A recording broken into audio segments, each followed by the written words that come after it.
इस कार्यक्रम के पुण्यार्चक हैं वंडर सीमेंट। फर्क नजर आएगा।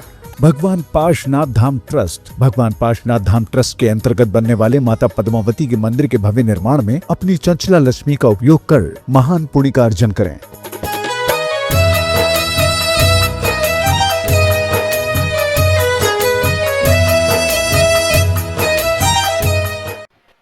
ओम नमः शुद्धेभ्यः। ओम नमः शुद्धेभ्यः। ओम नमः शुद्धेभ्यः। नमः श्री वर्धमानाय निर्धूत कलिलात्मने सालोकानां त्रिलोकानां यद विद्या दर्पणायते। अहिंसा परमो धर्म की महावीर भगवान की प्रातः स्मरणीय परम पूजाचार्य गुरुवर श्री विद्यासागर जी मुनि महाराज की जय। जय बोलिए विद्याकुल श्रोमणी आचार्य भगवान श्री समय सागर जी महाराज की, समस्त आचार्य संघ की,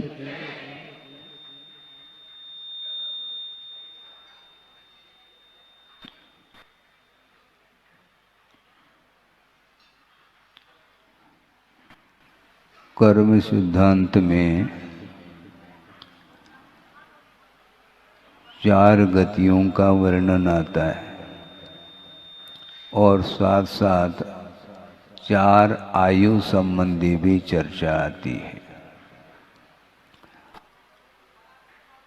4 आयु में से एक नरक आयु को छोड़ करके 3 आयु प्रशस्त प्रकृति के अंतर्गत लिया है और 4 गति में से 2 गति को अप्रशस्त माना है।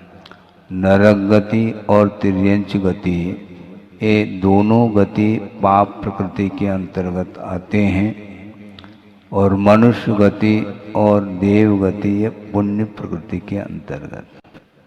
और 4 जो आयु हैं उनमें मात्र नरक आयु को अप्रशस्त माना, बाकी तीनों को प्रशस्त प्रकृति के अंतर्गत लिया है। अब प्रश्न ये उठता है कि तिर्यंच नरक गति और तिर्यंच गति ये दोनों पाप प्रकृति हैं, तो तिर्यंच आयु को पुण्य प्रकृति के रूप में क्यों लिया है? लेना नहीं चाहिए कायदे से।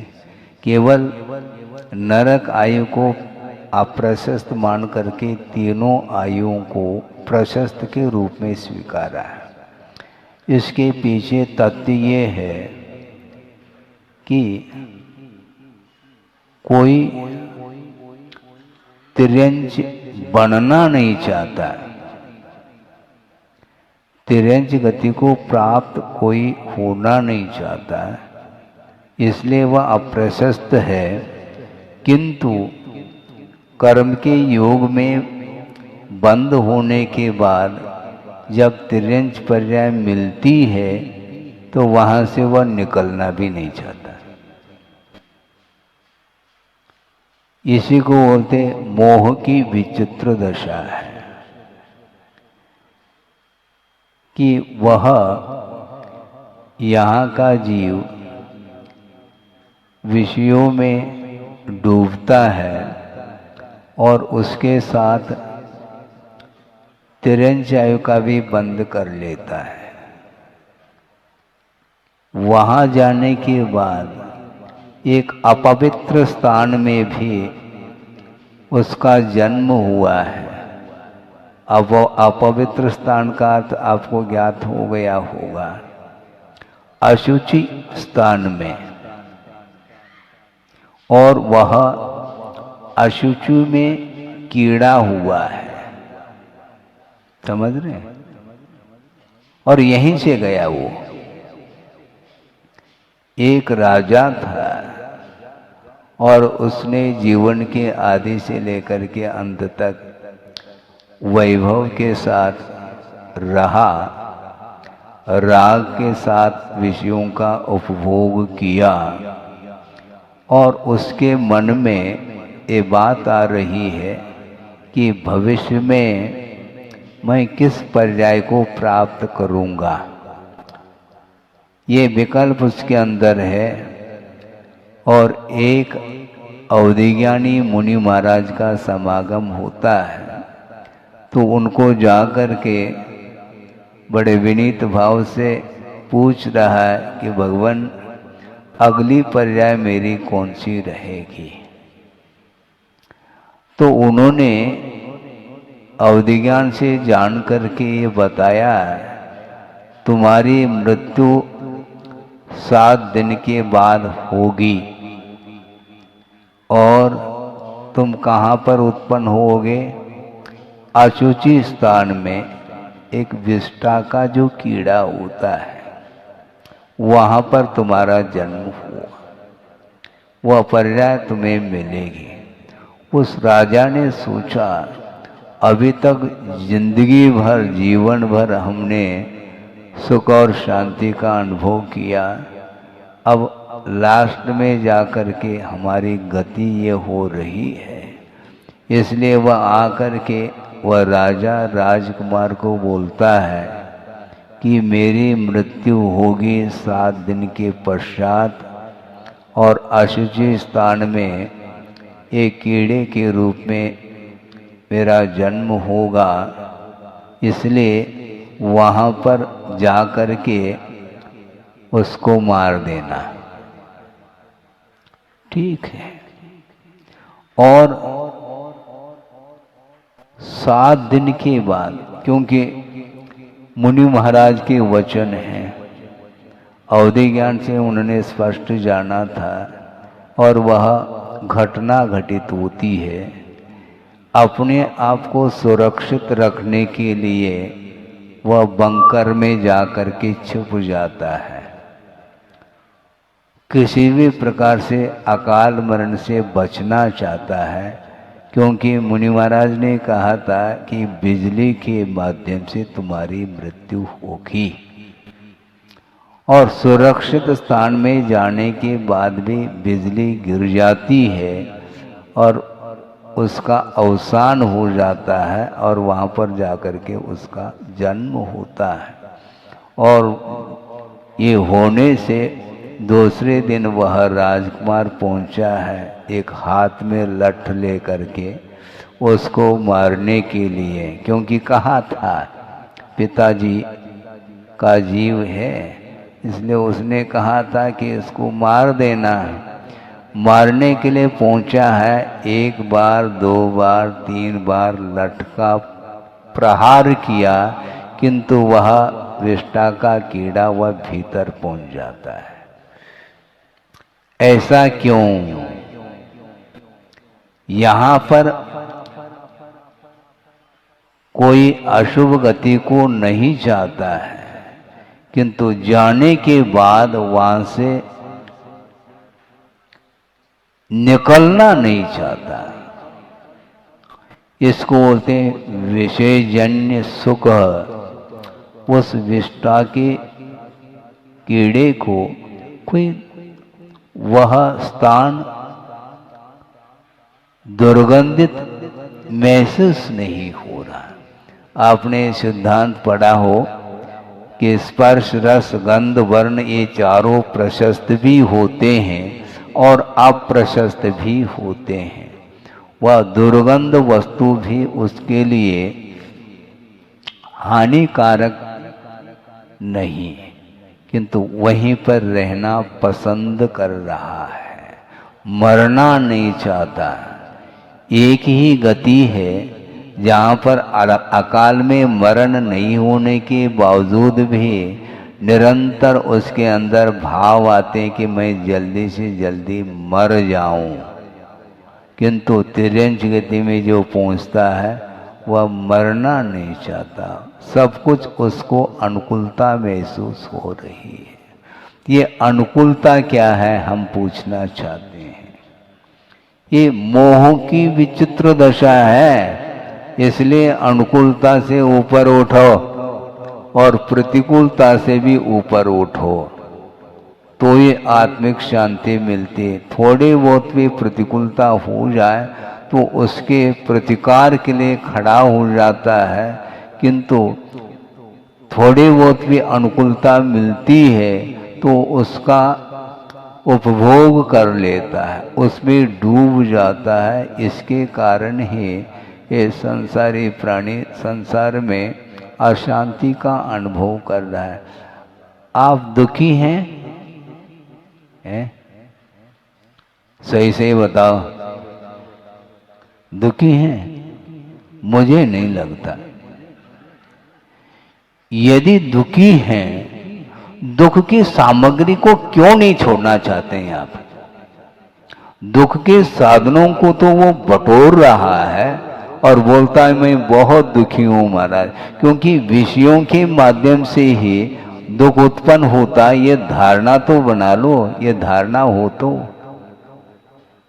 बहुत कठिन नहीं है। ये विषयजन्य जो सुख है ये पाप का बीज है, ये आगम का उल्लेख है। पढ़ा है आपने आगम को? नहीं महाराज, तो कब पढ़ोगे?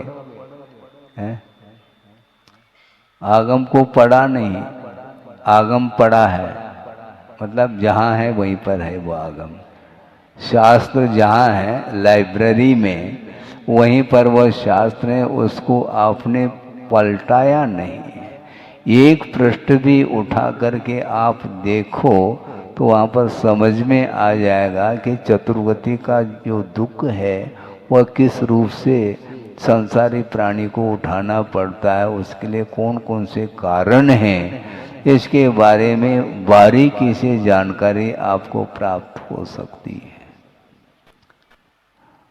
दुख से बचना तो चाहता है, किंतु किसके द्वारा दुख उत्पन्न होता है इसकी जानकारी नहीं हो रही, और अनंत काल व्यतीत भी किया है।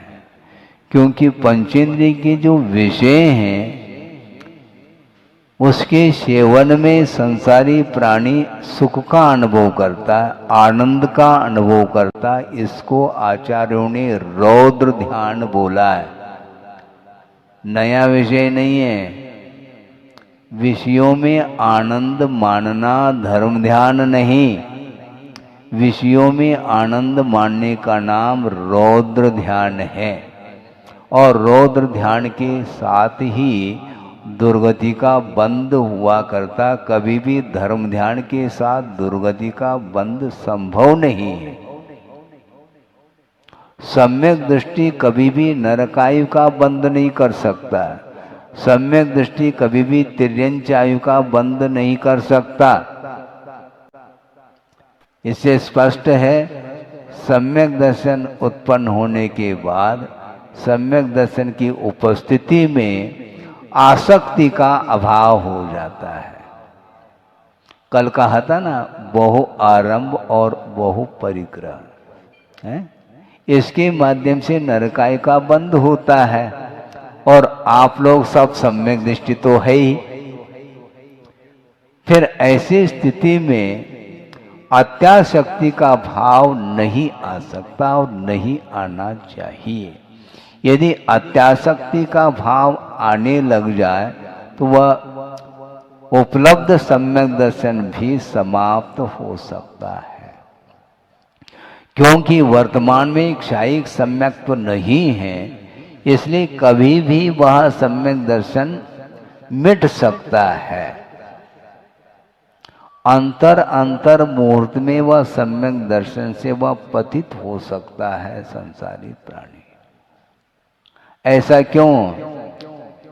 गाड़ी रिवर्स क्यों जा रही है? ये ध्यान रखो, सम्यक दर्शन की उत्पत्ति में जो बहिरंग कारण हैं वे सारे सारे स्पष्ट ही दिखाई दे रहे हैं। देव यानी जिनबिंब है, शास्त्र है, गुरु हैं, पंच परमेष्टि हैं, अहिंसा लक्षण रूप जो धर्म है, इसके प्रति श्रद्धान करने से सम्यक की उत्पत्ति बताई है। और सम्यक दर्शन का अभाव किस कारण से होगा? जिन कारणों के माध्यम से सम्यक की उत्पत्ति हुई है, क्या उन्हीं कारणों के द्वारा सम्यक्त्व का अभाव होगा क्या? नहीं, सम्यक के अभाव में हमेशा विषय ही कारण सिद्ध होता है। रौद्र ध्यान के माध्यम से वह संसारी प्राणी दुर्गति का पात्र बनता है। आनंद हिंसा में आनंद मानता है। महाराज आप ये क्या कह रहे हैं? मैं नहीं कह रहा हूं, आगम कह रहा है। पढ़ो तो, हिंसा में जो आनंद मानता है वह धर्म ध्यान नहीं कर सकता।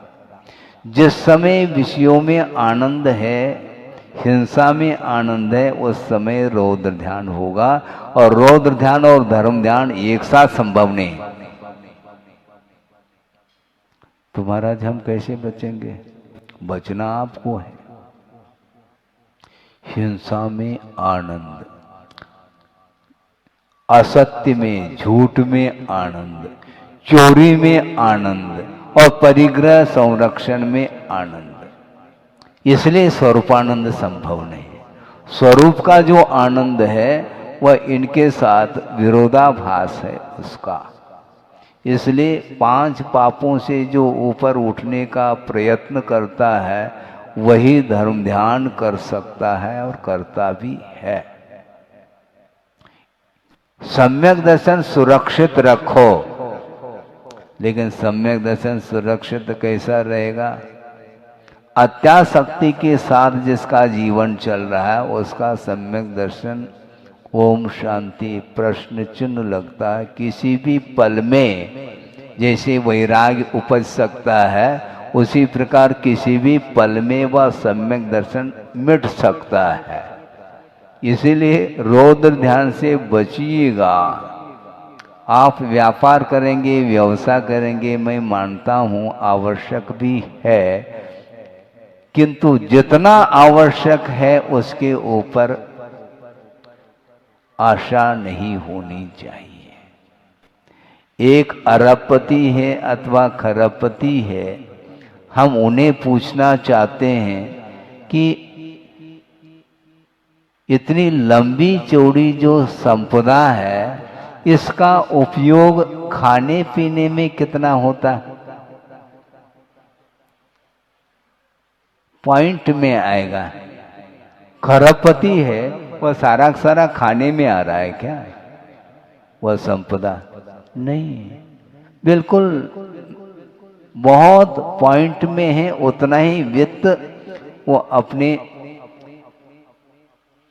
जीवन जीने के लिए आवश्यक है। लेकिन अन्य जो कुछ भी संपदा है जो अनावश्यक है उसका उपयोग ऐश करने के लिए वह करता है। विलासता की पूर्ति के लिए संसारी प्राणी न जाने कौन कौन से कृत्य करता है, कर्म करता है, उसके कारण ही उसका पतन निश्चित है।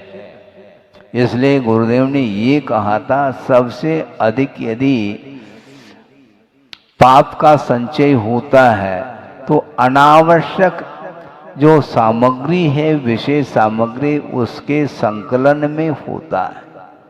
जितना आवश्यक है उतना। वर्तमान में जियो। वर्तमान में जीने के लिए कितना आवश्यक है? आप बजट तो बनाओ। परिवार में मान लो 4 व्यक्ति है तो उस 4 व्यक्ति के अनुरूप साल भर का बजट बन सकता है। और 1 साल का जो बजट है वह अपने जीवन भर के लिए भी वह बजट थोड़े बहुत 19-20 हो सकता है। कभी भाव घटता है, कभी बढ़ता है, इस अपेक्षा से उसके लिए मार्जिन है। किंतु अनावश्यक वस्तुओं के संग्रह में निश्चित रूप से पाप ही होता है उसमें, और उसका उपयोग न स्वयं के लिए हो रहा है न दूसरे के काम में आ रही है वह संपदा। आप यहाँ पर बैठे हैं और आउट ऑफ कंट्री में बैंक में, स्विच बैंक में आपकी संपदा है, वह किसके काम में आ रही है? आपके काम में आ रही? वो नहीं आ रही। तो क्यों रख रखा उसको? है? रखा क्यों उसको? और इतना कमाया क्यों है? किसी ने कहा कि महाराज दान के लिए कमाने में क्या बाधा है? तो दान के लिए कमाना ठीक नहीं, क्योंकि दान की परिभाषा ज्ञात नहीं है आपको। कल भी हमने बात कही थी, दान उसको बोलते हैं अनुग्रहार्थम, स्वयं के ऊपर उपकार करने के लिए और दूसरे के ऊपर उपकार अनुग्रह करने के लिए दान दिया जाता है। और अनिति का सहारा लेकर के जो व्यक्त का अर्जन किया है, उसमें कितने जीवों के प्रति आपने अनुग्रह किया, मुझे बताओ। क्योंकि अनुग्रह के लिए दान किया जाता है। तो बड़ी बड़ी फैक्ट्री खोल रखी है, अरबों खरबों की संपदा, उसमें कितने जीवों के ऊपर अनुग्रह हो रहा है आपके द्वारा, मुझे बताओ। असंख्य जीवों की विराधना उस आरंभ और परिग्रह के संचय में होता है, फिर बाद में बूंद के समान दान कर रहे हैं। क्या आवश्यकता है? क्योंकि अनुग्रह करने का नाम दान है, तो इतने असंख्य जीवों के प्रति कोई अनुग्रह नहीं हुआ, फिर ये कौन सी पद्धति है अनुग्रह की? और पूज्यपाद स्वामी ने स्पष्ट शब्दों में कहा है, मुझे कहने में कोई संकोच का अनुभव नहीं होता है, क्योंकि जैसा आगम में कहा है वैसा कहने के लिए हम बैठे हैं यहाँ पर। त्यागाय श्रेयसे वित्त मवित्त संचिनोति यह स्वशरीरम सपंकेन स्नास्यामि इति विलिम्पति। क्या कहा? त्यागाय श्रेयसे, ये त्याग जो है कल्याणकारी है, दान कल्याणकारी है, ऐसा समझ करके वह निर्धनी व्यक्ति जिसके पास वित्त नहीं है, वह वित्त का संचय करता है। वह क्या करता है? पूज्यपाद स्वामी कहना चाहते हैं, वह अपने हाथों से, वह कीचड़ से अपने शरीर को लिप्त कर रहा है, और क्या सोचता है, बाद में मैं इसको जल के द्वारा धो लूंगा। ये बुद्धिमानी है क्या? ये घड़ा पानी रखा है, स्वच्छ पानी है, और अपने पैर को कीचड़ में ले जा रहा है।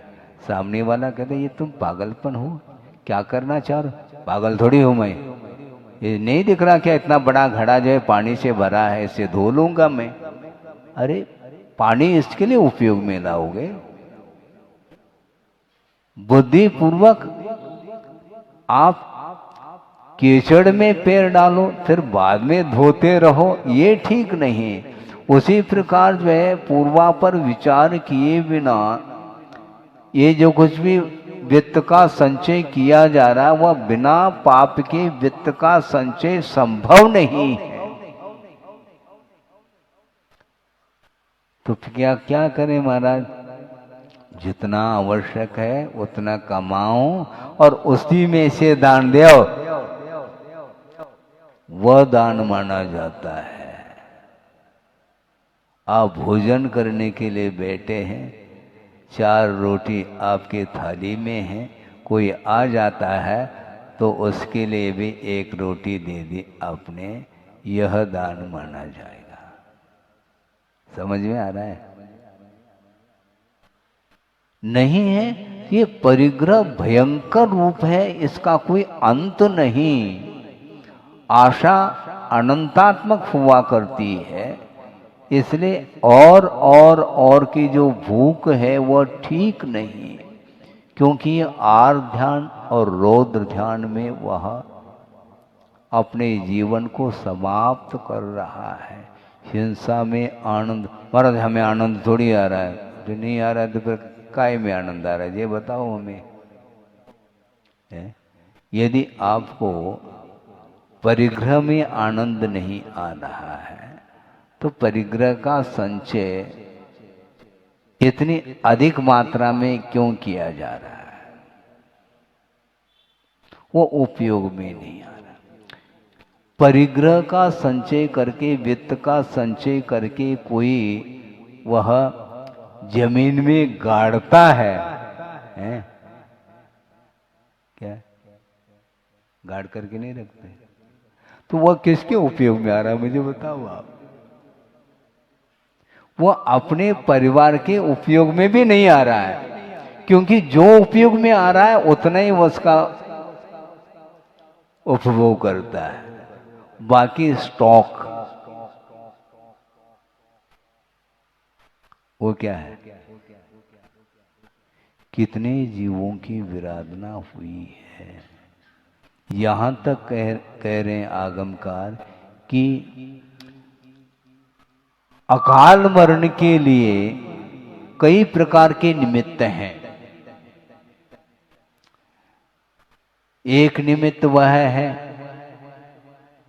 कि अग्नि में प्रवेश करके मर जाना, पर्वत से गिर करके मर जाना, जलमग्न हो करके मर जाना, जहर खा करके मर जाना, शस्त्र के प्रहार के माध्यम से अपने आत्मघात कर लेना, एक्सीडेंट के माध्यम से, भयानक रोग आदि के होने से भी अकाल मरण होता है। हार्ट अटैक, हार्ट फेल हो गया, हृदय गति रुक गई, अवसान अकाल में हुआ। ये सारे सारे अकाल मरण के लिए निमित्त हैं, लेकिन इससे भी एक और भयानक निमित्त है, वो ये है कि अनय कहा है। अनय का अर्थ क्या? अनीति। अनीति पूर्वक यदि वित्त का संचय करता है, उसके माध्यम से भी अनंत बार अकाल मौत मरा है। ऐसा कैसे महाराज? जो चोरी करने के लिए आता है, डाका डालने के लिए, वो किसके यहाँ जाता है? जो आज कमा करके खा रहा है उसके घर में जाता है। वो उसके घर में कुछ है ही नहीं, घर खाली है। वह प्रतिदिन कमा रहा है और प्रतिदिन वह खा रहा है, स्टॉक में कुछ नहीं। तो किसके पास जाएगा? जो गिनीज बुक में आता है उसके घर जाता है। वो फेमस है भैया, उसको ढूंढो। हाँ, पेपर न्यूज है, सबसे अधिक वित्त किसके पास है, तो उसके पास जाता है और जा करके सीधा क्या सीधा कहता है जल्दी करो, हाँ क्या चाबी दे दो, हम ले लेंगे, आपको कष्ट नहीं पहुंचाएंगे। हाँ, आप सीधा चाबी दे दो, बस कहाँ पर है हम ढूंढ लेंगे और ले जाते हैं। यदि धन के प्रति ममत्व भाव है तो प्राण नहीं बच पाएंगे। फिर आप यदि नहीं देते हैं तो सीधा क्या, सीधा अर्थात समझ में आ गया। अब प्राणों का बचना मुश्किल है? पूरा का पूरा खाली कर देता, हम ही बाहर जा रहे हैं, आपको जो करना हो कर लो। अब ये इसके अपेक्षा से थोड़ा थोड़ा थोड़ा दान करते हैं तो ये नौबत नहीं आती। मान लो इनकम टैक्स और सेल टैक्स ऑफिसर आ गए, घर में छापा पड़ जाता है। अब अरबों की संपदा है तो सीधा ही बोलता है 5 लाख नहीं 5 करोड़ चाहिए तो ले लो, बाकी सब तो बचेगा।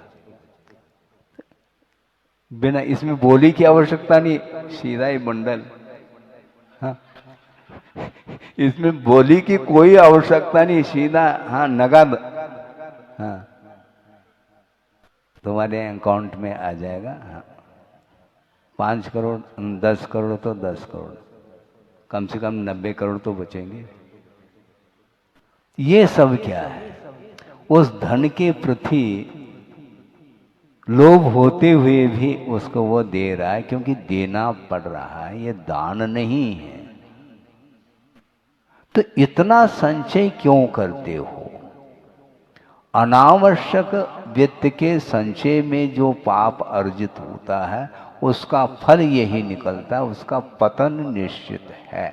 इसलिए आप अपना अपना बजट बनाओ और अच्छे ढंग से भविष्य के जीवन को उज्जवल बनाने के लिए यही एकमात्र साधन है हमारे लिए। इसलिए हिंसा में आनंद मानता है, चोरी में, झूठ में, इस सब में आनंद, और परिग्रह संचय में आनंद। उसको भूख नहीं लगती है? दुकान खुली है और लाइन की लाइन लगी है, ग्राहकों के तांता टूट नहीं रहा है, और वो लड़का आया है, पिताजी टिफिन रखो वहीं पर, बाद में देख लें, अभी हमें भूख नहीं लगी, क्योंकि बंडल के ऊपर बंडल आ रहे हैं, हमें भूख है ही नहीं। मतलब ये सब क्या है? भूख समाप्त हो गई क्या? अरे खा लेंगे। इतनी रुचि उस धन के प्रति। पेट तो 4-6 रोटी में भर जाता है, लेकिन पेटी थोड़ी भर पाता है, और पेटी को भरने के लिए वो अपने जीवन को खपा देता है। इसलिए ये ठीक नहीं माना जाता है। ये श्रद्धान होना चाहिए, और श्रद्धान में ही यदि मान लो कमी रह गई, फिर आगे का जो रास्ता है वह अवरुद्ध हो जाता है। मोक्ष मार्ग स्वयं के द्वारा अवरुद्ध हो रहा है, कोई दूसरा नहीं कर रहा है। आप चलना चाहो तो मोक्ष मार्ग पर चल सकते हैं। किसी ने कहा कि महाराज सब लोग यदि मुनि बनेंगे तो आहार कौन देगा? ये चिंता है उसको, ये फालतू की चिंता है, इससे क्या होना है? अरे संयम का पालन करेंगे तो निरंतर पुण्य का संचय होगा, साथ से पुण्य का संचय होगा, और सब कुछ व्यवस्था होगी। हमें व्यवस्था नहीं करनी, ये ध्यान रखो। व्यवस्था बिगाड़ रहे हैं आप, दान की व्यवस्था है। आहार के लिए श्रमण लोग जाते हैं और आप लोग व्यवस्था बड़ी, हमें कभी कभी हंसी आती है। वो बाहर से आ जाता है और थाली अपने हाथ में रख रखा है। अरे हमने ये क्या हो रहा है भैया? ये इसका चौका है ही नहीं, और इतना अधिकार पूर्वक क्या चल रहा है ये कार अपने हाथ में, और वह स्वयं संचालित कर रहा है उस चौके को। ये गलत बात है। वो कब सीखेंगे? जो चौका जिसने लगाया है वो नवदा भक्ति जानता है, आपसे भी अच्छे से जानता है। लेकिन ये ताली बाहर वाले बजा रहे हैं कि चौके वाले?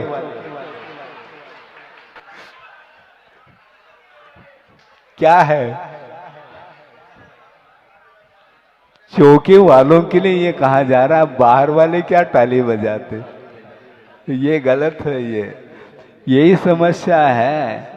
ये ठीक नहीं। विधि को भूलना नहीं चाहिए, और विधिवत यदि नहीं देंगे तो पात्र अलर्ट रहेगा, वह विधिवत ही लेगा। आपको अच्छा लगे या बुरा लगे, आगम को जो अच्छा लगेगा वो हम करेंगे, और आपको यदि आगम अच्छा लगता है आप सुधारिए अपनी प्रक्रिया को। बहुत कठिन है ये। चौके वाले जानते हैं कि ये बाहर का मेंबर है, लेकिन फिर भी वह आने दो उसको, क्यों? व्यवहार निभाना है। हाँ, नहीं तो व्यवहार टूटेगा हमारा। महाराज तो 4 दिन के लिए आए हैं, हम जिंदगी भर ये दुकान मकान कैसे चला पाएंगे? ये रिलेशन जो है ना, ये बढ़ाता चला जाता है, ये बहुत कठिन है, लेकिन होना नहीं चाहिए कायदे से। बुरा तो नहीं लग रहा है? ये यथार्थ सत्य है, उसमें बुरा लगने की क्या बात है? बुरा नहीं, बुरा सा लगना चाहिए, वो मीठा लगना चाहिए। अपनी रक्षा करते हुए दूसरे की रक्षा की बात करो, इसी को बोलते हैं परस्परोपग्रहो जीवानाम। इस प्रकार आप लोग आगम के माध्यम से सुन करके और उसको अपने जीवन में उतारने का यदि प्रयास करते हैं तो निश्चित रूप से राग द्वेष मोह से ऊपर उठ करके हम जीवन जिएंगे, तो निश्चित रूप से हमें जो शाश्वत सुख है, मोक्ष सुख है, उसकी उपलब्धि हो सकती है। हो इस पवित्र भावना के साथ अहिंसा परमो धर्म की जय। बोधि समाधि परिणाम शुद्धि स्वात्मोपलब्धि शिव शोक सिद्धि चिंतामणिम चिंतित वस्तुदाने त्वामंद मानस्य ममास्तुति। परम पूज्य आचार्य गुरुवर श्री विद्यासागर जी महाराज की जय। मुगत परिणाम हमेशा एक से नहीं रहते। कभी शुभ योग होता है तो कभी अशुभ योग होता है। योग का अर्थ ये है कि आत्म प्रदेशों में जो स्पंदन आता है उसका नाम योग कहा, और वह योग निमित्त भेदात त्रिधा भिद्यते। मन वचन और काय, इन तीनों के निमित्त को लेकर के कर्म का अर्थ चेष्टाएं हुआ करती है। मानसिक चेष्टाएं, वाचनिक चेष्टाएं और कायिक चेष्टाएं, जिन चेष्टाओं के माध्यम से आत्म प्रदेशों का स्पंदन होता है, जिसको योग कहा है। और वह योग 2 तरह का होता है, शुभ योग और अशुभ योग। हमेशा शुभ योग ही होता है अथवा हमेशा अशुभ योग ही होता है, ऐसा नहीं, किंतु अंतर मुहूर्त में परिवर्तन को लेकर के चेष्टाएं होती हैं। फलस्वरूप कभी पुण्य का आश्रय कर लेता है शुभ योग के माध्यम से, और कभी अशुभ योग के माध्यम से पाप का आश्रय होता है। इसीलिए विकास और विनाश के लिए ये परिणाम कारण पड़ते हैं। इसीलिए हमेशा एकांत से पतन ही होता है, ऐसा भी नहीं। पतन के लिए कारण उपस्थित होने के उपरांत भी यदि पुरुषार्थ यदि उसका तेज रहता है तो विपरीत वातावरण मिलने के उपरांत भी उससे वह ऊपर उठ जाता है। इसलिए कभी भी ये धारणा नहीं बनानी चाहिए कि शुभ कर्म के योग से पुण्य का आश्रय, और क्या कह रहे हैं, शुभ कर्म के उदय से पुण्य का आश्रय और अशुभ कर्म के उदय से पाप का आश्रय होता है। ये धारणा बिल्कुल ठीक नहीं, क्योंकि पुण्य कर्म के उदय में भी यदि चेष्टाएं अशुभ कर लें तो पाप का आश्रय होता है, और अशुभ कर्म के उदय में यदि पुरुषार्थ के माध्यम से परिणाम पवित्र कर लें तो उसके माध्यम से पुण्य का आश्रय करता है। इसलिए कर्म के उदय के ऊपर एकांत से आश्रय नहीं टिका है, किंतु परिणाम हम जिस ढंग से करते हैं उसका परिणाम सामने आता है। इसलिए तीव्र पाप कर्म के उदय में मान लो अपने आप को संभाल नहीं पाता है तो उसका पतन हो जाता है, दुर्गति का पात्र बनता है। किंतु हमेशा वह दुर्गति का ही पात्र बनता है ऐसा अनिवार्य नहीं है। एक गाथा आपके सामने रख करके इस विषय को और विस्तार के साथ समझने का प्रयास हम करेंगे। उत्तम धम्मेन जुदो, क्या कहा? उत्तम धम्मेन जुदो होदि तिरिकोवि उत्तमो देवो और चंडालोवि सुरिंदो उत्तम धम्मेन संभवति, ऐसा कहा। सोचो विचार करो। धर्म का आश्रय लेता है तो जिसका पतित से पतित भी जीवन क्यों न हो, उसका उत्थान प्रारंभ होता है किसके आश्रय से? उत्तम धम्मेन जुदो, जो उत्तम धर्म है, मध्यम नहीं न जघन्य।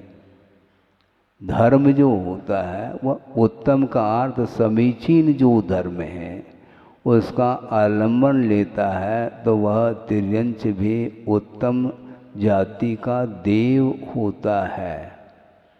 ये किसका परिणाम है? धर्म का परिणाम है। इसलिए धर्म का सहारा ले लो, धन का सहारा कम लो।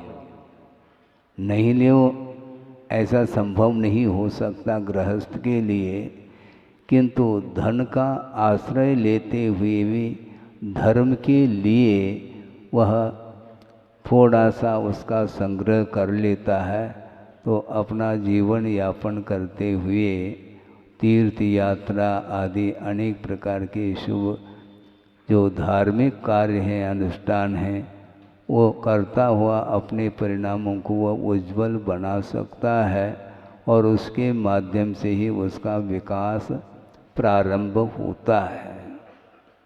इसलिए सोचो विचार करो। कभी सोचा है कृष्ण नील कापोत, ये 3 अशुभ लेशाएँ हैं, अच्छा है, और पीत पद्म शुक्ल, ये शुभ लेशाएँ हैं, बिल्कुल ठीक है। किंतु हीमान जो शुभ लेशा है वह एक इंद्रिय तक के लिए भी कारण सिद्ध होता है। ये कैसे महाराज? सौधर्म ऐशान स्वर्ग के देव जिनके पास पीत लेशा है और उस पीत लेशा में यदि वह हीमानता आती है तो उसके माध्यम से एक इंद्रिय का बंद करके तहते चय थावर तन धर्यो, ऐसा कहा। वहाँ से उस देव प्रजा से स्वर्ग से च्युत हो करके उसका इतना पतन हो गया कि वह एक इंद्रिय पर्याय को प्राप्त कर रहा है। वह पुण्य कहाँ गया? एक क्षण पूर्व में वहाँ पर वैकृत शरीर के साथ वह सागरोपम आयु तक वैभव का उपभोग किया था। अब ऐसा कौन सा उदय आ गया? उदय बाद में आता है, ये ध्यान रखो, पहला बंद होता है। और सागरोपम आयु तक जो विषयों का उपभोग किया है वह पूर्व भव संबंधी वह पुण्य का उदय था, पुण्य किया था, इसलिए निरंतर उसका उपभोग किया है। वातावरण बहुत अच्छा मिला उसको, हैं? कैसा वातावरण? वहाँ पर कोई भी क्षुब्धता नहीं, बहुत अच्छा वातावरण, कोई प्रतिकूलता नहीं, वहाँ पर गर्मी भी नहीं लगती। स्वर्गों में सुन रहे क्या नहीं? वहाँ गर्मी नहीं लगती, न वहाँ पर कूलर की आवश्यकता है, न पंखे की आवश्यकता है, न एसी की आवश्यकता है, कोई आवश्यकता नहीं। वहाँ पर शारीरिक दुख एक क्षण के लिए भी नहीं। और यह जो वातावरण उपभोग करने के लिए उन्हें मिला था, वह पूर्व भोग में अर्जित जो पुण्य था, उस पुण्य का परिणाम इतना निकला। लेकिन उस पुण्य के फल को इतने चाव के साथ भोगा है, जिसके कारण पीतलेशा शुभ होकर के भी हीमान पीतलेशा होने के फलस्वरूप एक इंद्रिय का बंद कर लेता है। फिर अब भोगो आप, एक इंद्रिय, मात्र एक इंद्रिय। अतीत का वैभव देखने में नहीं आएगा, उसकी स्मृति तक संभव नहीं। अब एक इंद्रिय बना है तो जाति स्मरण थोड़ी होगा उसको।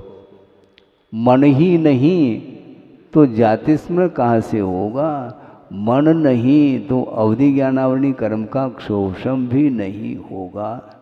और वहाँ पर वो एक इंद्रिय पर्याय में वृक्ष बना है, पेड़ पौधे के रूप में है, अथवा पृथ्वी का एक बन सकता है, जल का एक बन सकता है, अग्नि का एक, वायु का एक नहीं बनते हैं। लेकिन प्रत्येक वनस्पति और पृथ्वी का एक और जल का एक जो बादर हैं, इनमें उत्पन्न होता है। अब सोचो कि कर्म फल चेतना है, ये प्रवचन नहीं, ये स्वाध्याय बोल रहे हैं, ये इसी को स्वाध्याय बोलते हैं। और प्रवचन करो महाराज, प्रवचन तो होते ही रहते हैं। प्रवचन में कभी कभी मनोरंजन का विषय इसलिए आता है उसके माध्यम से मन लग जाए, लेकिन नहीं भी लगता है मन, कोई बाधा नहीं। उत्तम धर्म में मन लगना चाहिए। उत्तम धम्मेन जुदो होदि तिरिको वे उत्तमो देवो। हाँ, और चंडालो वे सुरिंदो उत्तम धम्मेन संभवदी, ऐसा कहा है। वो चांडाल हो कर के भी उत्तम धर्म का आश्रय लिया, उसके माध्यम से वह सुरेंद्र पद को भी प्राप्त कर सकता है, करता है। भले ही साक्षात करे अथवा परंपरा से करे, ये अलग विषय है, किंतु गाथा में तो ये बात आई है, चंडालो वे सुरिंदो उत्तम धम्मेन संभवदी, ऐसा कहा है।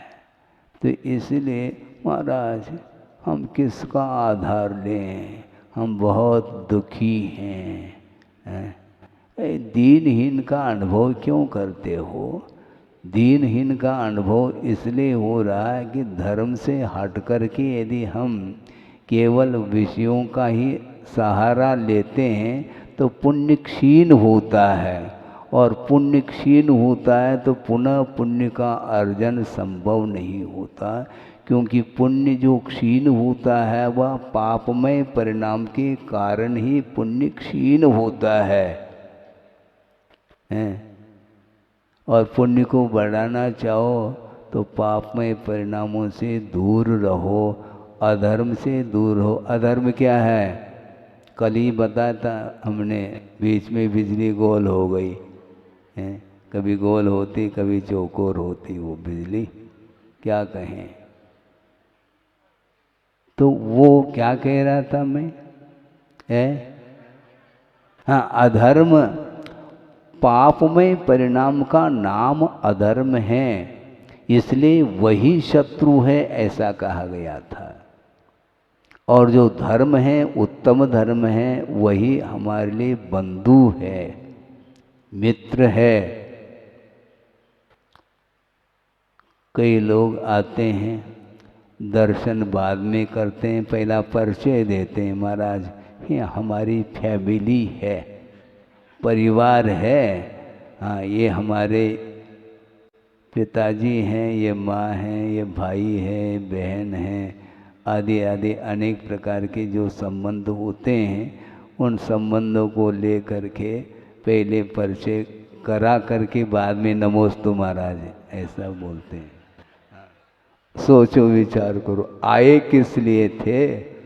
दर्शन करने के लिए आए थे। आए थे हरि भजन को, फिर ओठन लगे कपास, वही ओठन लगे। और क्या ये भाई और बंधु और ये सब क्या है, ये कपास क्या है? परिचय देने से, सुनो, परिचय देने से नहीं होता, बिना परिचय के भी पशु पर्याय में भी वो दर्शन करते हैं। और तिर्यंच भी ओदि तिरिको भी उत्तमो देवो। उसने कौन सा परिचय दिया था मुझे बताओ? बहुत परिचय हो गया, उसने परिचय दिया क्या? उत्तम धम्मेन जदो, उत्तम धर्म से जो युक्त होता है उसका निश्चित रूप से विकास है, ये विश्वास का विषय है। परिचय किसका देना चाहते हो? परिचय आत्मा का देव, आत्मा का क्या परिचय है, किसने दिया है? आत्मा तो दिखाई नहीं पड़ती है। कोई वृद्ध हो गया, महाराज दिखात नहीं है। अरे भाई आंखों से देखने में नहीं आ रहा, लेकिन आत्मा दिखाई पड़ती है क्या? आंखों से नहीं पड़ती, किंतु आत्मा उसमें केवल ज्ञान प्रकट हो जाए तो उस आत्मा में इतनी शक्ति है, पूरे के पूरे विश्व को देखने की, जानने की क्षमता उसके अंदर आती है। इसको तो साइड में रखता है और अपना परिचय देना प्रारंभ करता है। ये मोह का परिणाम है, आपको स्वीकारना पड़ेगा, क्योंकि वीतराग भाव का परिणाम है ही नहीं।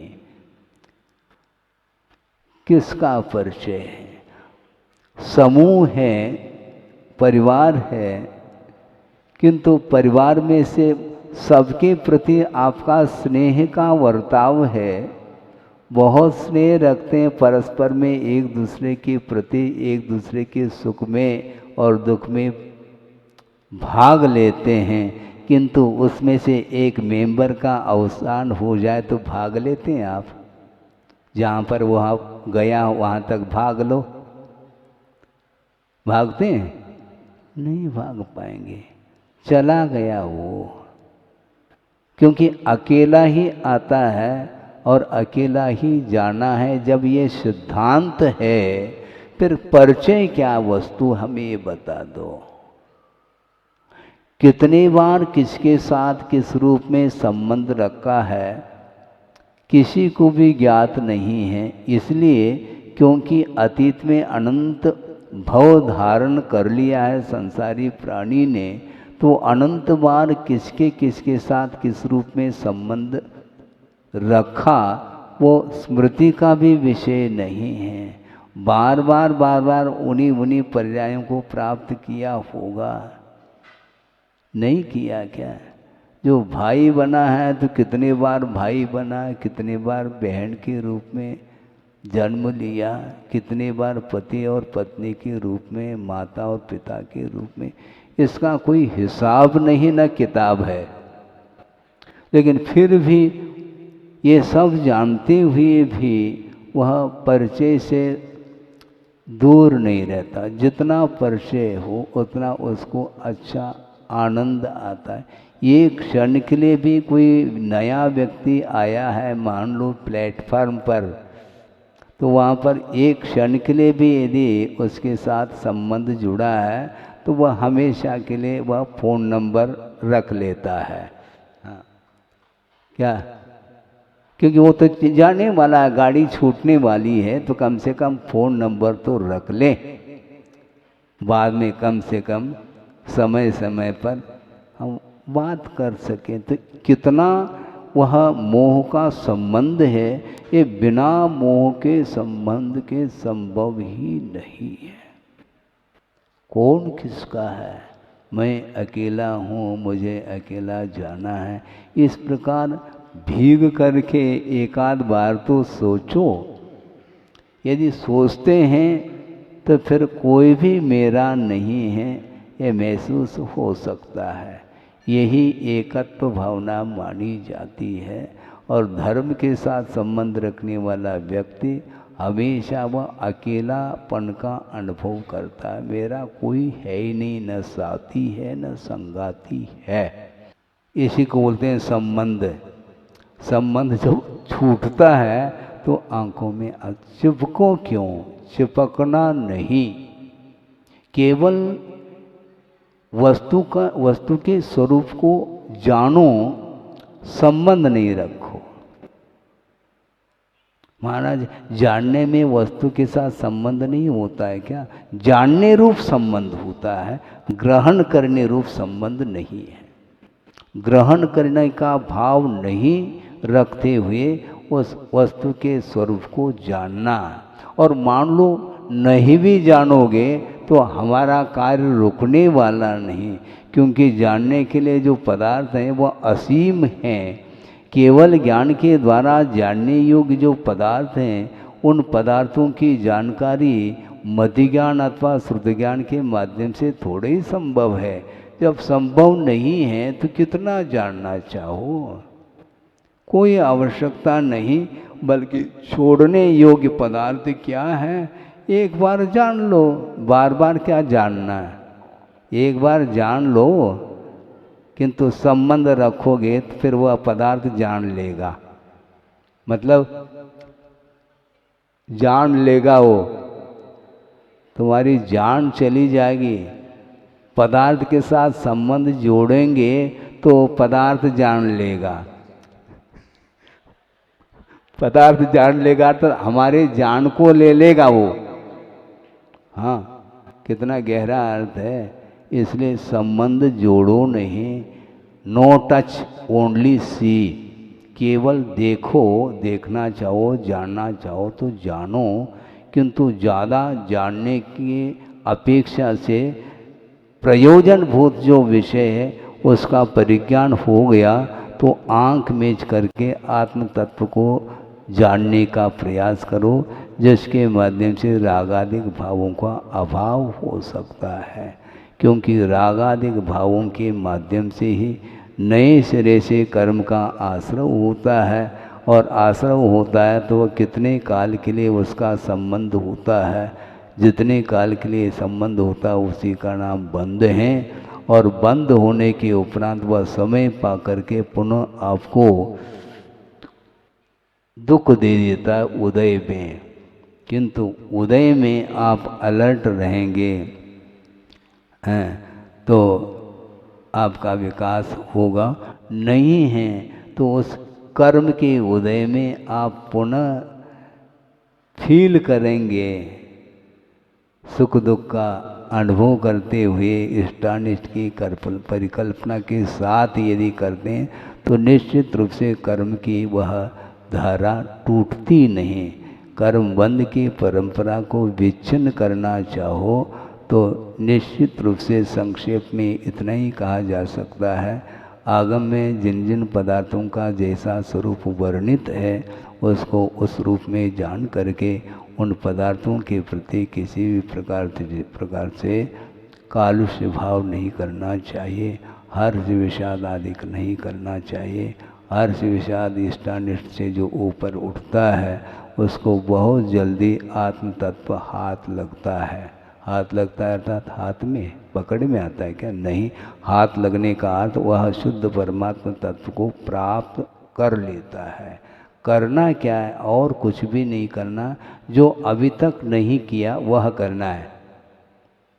जो अभी तक किया है उसको क्या करना है? वो केवल पुनरावृत्ति है, आवृत्ति, बार बार वह वही परिवर्तन हो रहा है। इसलिए उसको नहीं करना। जो अभी तक नहीं प्राप्त किया है वह शुद्ध परमात्मा तत्व जिसको मोक्ष बोलते हैं, तो बंधन से मुक्ति के लिए केवल देव शास्त्र और गुरु का आलम्बन लेते हैं तो निश्चित रूप से वह परिज्ञान वस्तु का जैसा है वैसा हो जाएगा। और एक बार यदि वस्तु का स्वरूप जानने में आता है तो अन्य पदार्थों के प्रति जो आसक्ति लगाव है वह कम होता होता वह अपने आत्म तत्व में लीन होने के लिए अवसर प्राप्त हो सकता है। हो इस पवित्र भावना के साथ अहिंसा परमो धर्म की जय। इस कार्यक्रम के पुण्यार्चक थे वंडर सीमेंट, फर्क नजर आएगा। भगवान पार्श्वनाथ धाम ट्रस्ट। भगवान पार्श्वनाथ धाम ट्रस्ट के अंतर्गत बनने वाले माता पद्मावती के मंदिर के भव्य निर्माण में अपनी चंचला लक्ष्मी का उपयोग कर महान पुण्य का अर्जन करें।